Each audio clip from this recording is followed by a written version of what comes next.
Ration వాహనాల మీద ఆధారపడినటువంటి ration షాపులు పీకేసే ప్రయత్నం. ఇప్పుడు ఈ మొబైల్ డిస్పెన్సింగ్ వెహికల్స్ అని ప్రజల ముంగిటికే నిత్యావసర వస్తువులు తీసుకువెళ్ళాలనేటువంటి ఉద్దేశంతో జగన్మోహన్ రెడ్డి గారు ప్రారంభించారు. అది నీ కడుపు మంట, అంతకుమించి ఏమీ లేదు.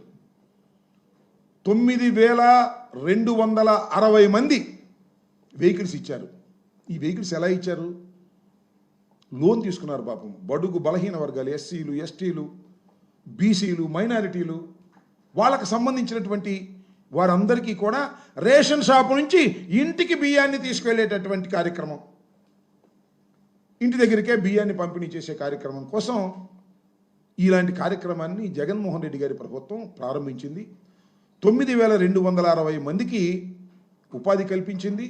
దానితో పాటు మరొక వర్కరు, దాంతోపాటు పనిచేసే వర్కరు మరొకరికి కలిపితే మొత్తంగా సుమారుగా హమాలయులు వాళ్ళందరినీ కలిపితే 20,000 మందికి ఉపాధి కల్పించేటటువంటి కార్యక్రమం.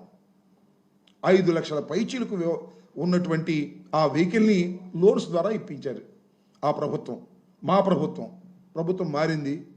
ఇవాళ ఏం చేస్తున్నావా చంద్రబాబు నాయుడు గారు? మొత్తాన్ని పీకేశాడు. ఇంకొక విషయాన్ని ఇక్కడ నేను చాలా స్పష్టంగా చెప్పదలుచుకున్నా.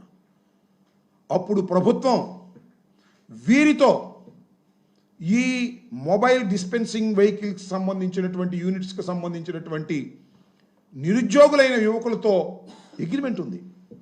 ఏం అగ్రిమెంటు? 72 మాసాలు వారితో అగ్రిమెంటు, లోను, ఈఎంఐ కట్టేటటువంటి కార్యక్రమం, వారికి 21,000 రూపాయలు ఇచ్చేటటువంటి కార్యక్రమం, మొత్తం 20,000 మంది ఆ అగ్రిమెంట్ పూర్తిగా అమలు పీకేశాడు.